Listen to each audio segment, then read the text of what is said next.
Hello and good morning. Welcome back to A Bird a Day. I am John. Once again, I am reading from Book of North American Birds. It's the Reader's Digest edition from 1990. We're going to continue on with the Birds of Prey section. The birds of prey. They are the warlords of the air, the hawks, falcons, owls, eagles, and other birds referred to as raptors. Swift, fearless, and powerful, they are superbly equipped for their lives as predators. Almost too well, for they have also suffered at human hands for the seeming cruelty of their behavior. But such a view mistakes an act for a motive. These fierce hunters, like all wild creatures, are only carrying out the roles given them by nature.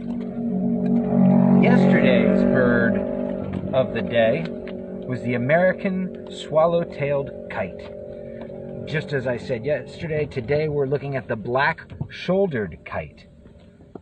It's a little bit different. At first glance, that bird seen cruising the freeway median might be mistaken for a ring-billed gull foraging for cold French fries or sesame seed buns jettisoned by motorists. But gulls don't hover. At least they don't hover with the style of the black-shouldered kite, swooping low along coastal hillsides, sweeping up to gain a better view. The bird suddenly stops in midair, facing into the wind. The pumping wings must react to changes in wind velocity if the bird is to remain stationary and aloft. So when the coastal wind gusts, wings beat quicken. When the wind velocity drops, wing beats slacken. But let one field mouse stir, let a lizard scuttle, and the fluttering wings beat a different tune. They stop, the kite parachutes to earth, back arched, head down, talons extended, and wings held aloft, signaling V for victory. Prey secured, the kite retires to a nearby perch to celebrate its success with a meal. Though common in Central and South America, the black-shouldered kite long seemed destined to disappear from North America, hanging on only in California and Texas. Now suddenly, the bird is reclaiming much of its historic range, nesting once more in Louisiana, Mississippi, and Florida. The versatile kite has taken a liking to interstate highways.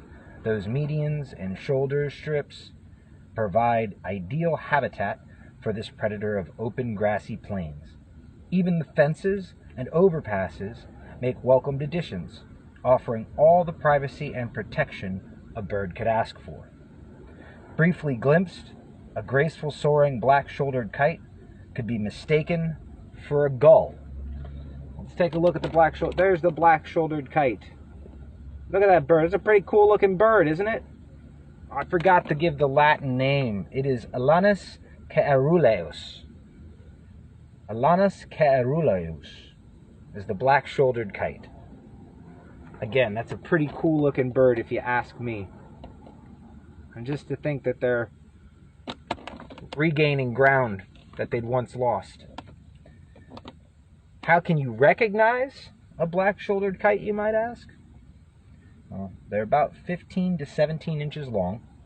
They're pale gray above with a white head. The underparts and tail are all white. They have a black patch on their shoulders. The immature are similar, but tinged and spotted with brown. And it soars and hovers.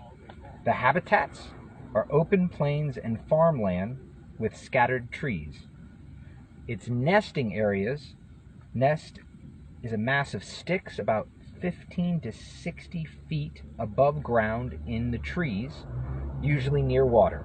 Their eggs are 3 to 6 of them at a time. They're white, heavily marked with brown. The incubation period, the time it takes for the eggs to hatch, is about 30 days, and only the females nest upon the eggs. The male brings food, but the downy young, so those fluffy feathered young birds, are fed by the female. Young leave the nest at about 35 to 40 days. The type of food do they like? They like voles and other small rodents, birds, lizards, and large insects. That is the black-shouldered kite. For the bird a day, that sounds like a pretty cool bird. I don't know that I've ever seen one. If you look at the habitat that's reflected here, it shows only in California, but like we just read, it sounds like they are regaining their ground in Louisiana, Mississippi, and Florida. So if you're driving through any of those states, keep an eye out for the black-shouldered kite. Tomorrow's bird a day is the Mississippi kite. Sounds similar. I'll flap at you then.